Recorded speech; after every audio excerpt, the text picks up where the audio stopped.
this video, we will be discussing about making a large island. You are given an n cross n binary matrix grid. You are allowed to change at most one zero to be 1. Return the size of the largest island in grid after applying this operation. An island is a 4-directionally connected group of ones. So what they are saying is that in the input, we are given an n cross n grid which consists of only zeros and ones, right? So 1 over here is denoting a land and 0 is denoting a water, right? Now, what is an island? An island is a 4-directionally connected group of ones, right? So if we have some ones like this, so this is an island, right? Now, what they are saying is that in this particular grid, we can change at most 1 0 to 1, meaning either we can change 1 0 from this grid to a 1, otherwise no zeros, like no change we are doing in the grid, right? So if we do this change or we do not do this change, then what is the size of the largest island that we can get from this grid? That largest island size we need to return as our answer, right? So if we see in this particular grid, so here this is one island whose size is 1 and this is one island whose size is 1, right? So that means if we do not change any 0 to 1, then the maximum size that we have is 1, right? So now if we change it, so 1 0 is there. So if we change this to a 1, then this will become one island of size 3, right? Earlier the size was 1, now the size is 3. So it has increased, right? And if we change this 0 to a 1, then this will be our new island, right? So its size is 3 again. So the largest size that we can get out of this grid is 3, and that is our answer for this particular case. Then if we see over here, now over here, all the cells are already 1, right? So we won't be changing any zeros. So here the size will already be 4, which is equals to the size of the grid, n into n, right? Now, let's consider a bigger grid and understand how are we going to solve this. So if let us suppose that this is our grid, right? Now here all of these empty cells, you can assume these are all zeros and ones I have marked over here, right? Now, first of all, if I am trying to change a 0 to a 1, right? If let us suppose I changed this cell, right? If I'm changing this to a 1, then that means earlier this was an island, right? And now when I have changed this, so this cell will also become a part of this island, right? So for finding out the size, I should also know that what was the size of this island previously, right? And in the size of this island, I can add this particular cell as well. Basically, I can do a +1 and that will be my new island size, right? If we try this thing for all the cells in the grid, then we can identify the maximum island size that we are getting, right? So now how can we identify the size of an island? So simply what we can do is that we can start iterating for each of the cells in the grid, right? And whenever we encounter a 1, then we can start a DFS from this particular cell, right? And from this particular cell, we can keep on checking that it's 4 adjacent cells, that is the top, left, bottom and right. If any of them is 1, then we will go there and we will keep on doing this until all the 4 directions become 0, right? So starting from this cell, we can apply DFS and we can identify that what is the size of this particular island, right? So here it will be 1 2 3 4 5. So the size of this island is 5, and then we can check for this one. So this will also be 5, right? Then this will be 1, its size will be 3, here it will be 3, and here also it will be 3. So these are the island sizes, right? So now if I am trying to change all the cells which are 0 to 1, so if I am changing this particular 0 to a 1, right? So here we will have a 1. Now all of these islands will be combined into one island, right? So I should know what is the size of this island, what is the size of this island, and what is the size of this island, right? And as I said that we can apply DFS to find out the size of an island, right? But if I am trying to change all the zeros to 1 one by one, and then I am applying DFS for each of the islands to identify their size, then what will be my time complexity in worst case? So the total cells that we have are n square, right? The size of the grid is n cross n. So the total cells that you have are n square. Now for each of the cell, you will apply DFS to find out the size of the islands which are adjacent to that particular cell, right? So that can also in worst case go to n square, right? So this will be your time complexity and it will not work, right? Because the size of n at max is 500, so n to the power 4 will not work over here. So what we can do? So see, we were trying to change each of the cell which is 0 to 1 and then we were applying DFS to find out the island size, right? Now these islands are already present. They are not going to change.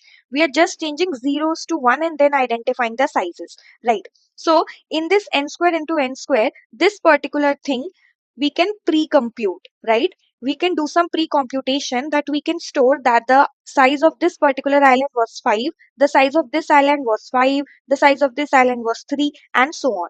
If we have that particular information, so when I am trying this particular cell, when I am changing this to a 1, if I am able to get the size of this island, and this island in constant time, then it will work for me, because in that particular case, my time complexity will only be n square, right? Because I am just checking each of the cell which is 0, I am trying to change it to a 1, and the sizes of the islands which are adjacent to that particular cell, that I am able to get in constant time, right? So what is that pre-computation that we can do so that we can get the island size in constant time? So see, since all of these 5 cells are part of the same island, right? So what can I do is that I can give some unique ID to these 5 cells, so that with that particular ID, I can identify their size. So see, right now in our grid initially, what are the distinct values? Only 0 and 1, right? So then that means the numbers which are greater than 0, 1, that is 2, 3, 4, 5, these numbers I can use as my IDs of the islands. Basically, I can give this island an ID of 2, this island an ID of 3, this island an ID of 4, and so on. And then corresponding to that ID, I can store the size of that particular island, right? And this ID can also be referred to as a color, right? So basically we can give some color to this island, some different color to this island, a different color to this island, and so on, right? So see, simply what we can do is that we can maintain an array or a vector initially, right? And its size will be 2. We will keep only two indices, 0 and 1. Why? Because initially in our grid the values are 0 and 1 only, right? And we can keep the values as 0 over here, right? Now we can start iterating inside the grid for each of the cells, and whenever we identify a 1, then that means here we are having an island, so we will start a DFS from here, right? Within this DFS we will assign a unique ID to this particular island, and in this vector we will store the size of that particular island corresponding to its ID, right? So here the size is 2 right now, the indices are 0 and 1, right? So the next index available is 2, right? So what we will do is that to all the cells which are part of this particular island, we will give an ID of 2, right? So when we are applying DFS over here, right, what we will do is that we will change all of these ones to 2s, right? We will change all of these ones to 2s. So this will be 2, 2, 2, 2, and 2, right? And since we are applying DFS, we will be able to identify that what is the size. So in this vector corresponding to 2, we will store the size which is 5, right? And now when you have done this particular part, basically you have iterated over all of these cells, you will encounter a 2 over here. Now this 2 is also denoting that this particular cell is already visited. Why? Because in our grid the values are only 0 and 1.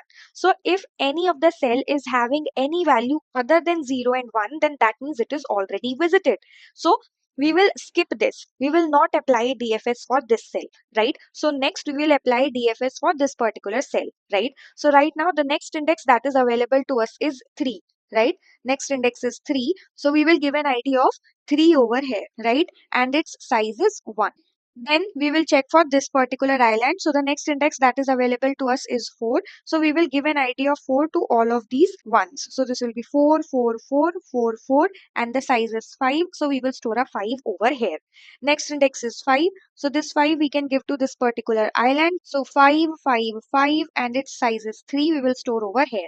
Then the next index is 6. So we can give the color or ID of 6 to this. So this will be 6, 6, 6, and the size is 3. Right? Then the next index available is 7. So we will give a color of 7 to all of these cells. So it will be 7, 7, 7, and the size is 3, right? So this is what our vector looks like. Now we have the sizes of all the islands stored over here, right?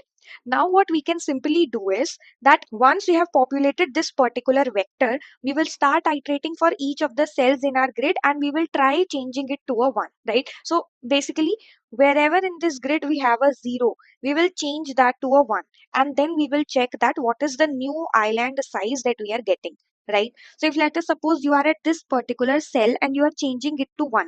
So as I said, what will be its new size? Its new size will be 1 plus. So this one is for this particular cell that we are changing. 1 plus whatever is the sizes of the islands which are adjacent to this particular cell, right? So to this particular cell, the adjacent cells are top, left, right, and bottom, right? So from the grid, we can identify that what is the ID given to them, right? So the IDs are 4, 5, 2, and 2. So now that we have the island IDs, we can identify their corresponding sizes from this particular vector in constant time, right? And if you see over here that the top and the right cell, both are having the same ID, which means they are part of the same island. So we will not count the size of this island twice. We will count it only once, right? So what we can do is that these 4 adjacent colors of the islands or the IDs of the islands, these we can store in a set, right? So they won't be repeated. So in a set, 2 will be present only once, right? So now what we can do is we can identify what is the size of the island with color 4. So that is 5. So we will add a 5 over here. Then for the color 5, the size is 3. So we will add a 3. Then for the color 2, what is the size? It is 5. So we will add a 5. So if I change this particular cell to a 1, then the new island size will be this, right? So we can do this thing for all the cells which are 0, and we can keep on tracking the maximum island size, and at the end we can return that particular max size. So this is what we need to do, right? So now let us look at the code. So first of all, here let's take the size of the grid, which will be grid dot size, and since it is n cross n, so we can take just n, and then we need a vector where we will store the island sizes, right? So let's name it island sizes, and initially we will keep only two values, both as 0. So this is denoting the index 0 and 1.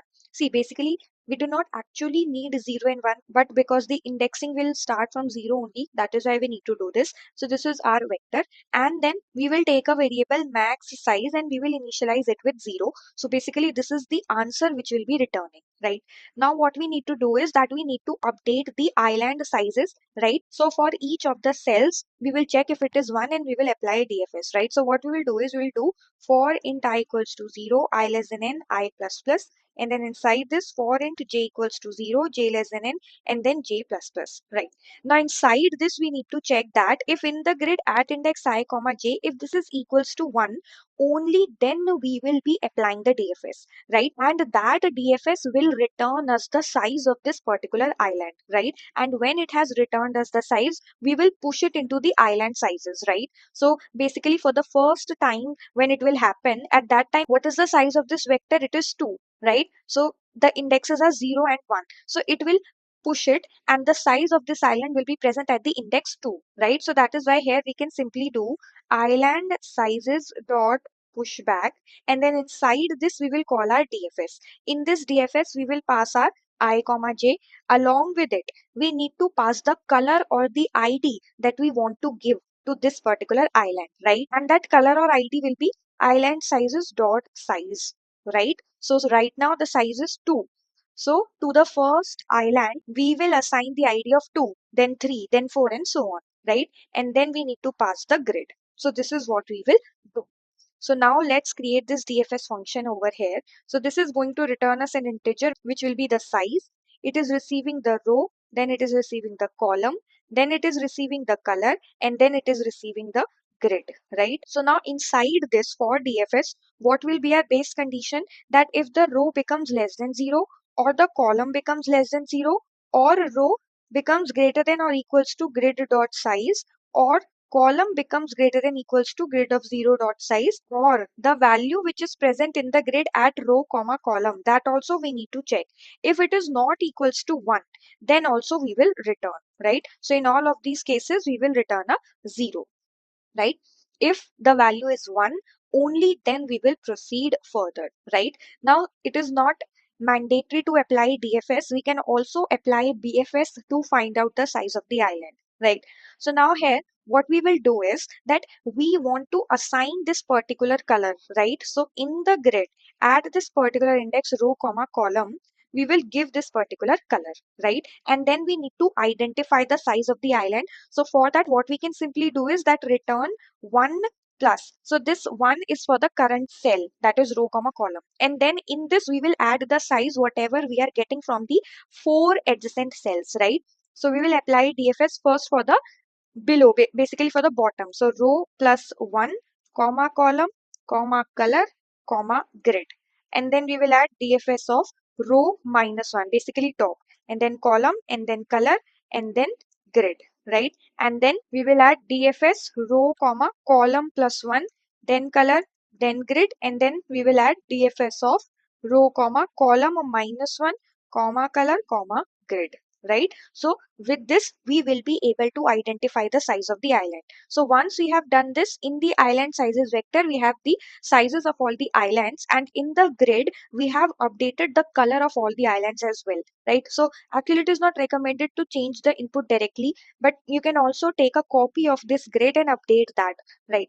So now here, once we have updated the island sizes, we need to identify the answer. So for that, we will try to change each and every cell which is 0 to 1, right? So we'll run a for loop of I starting from 0 going till n and then I plus plus. And then inside this, we will run a for loop of j starting from 0 going till n and then j plus plus, right?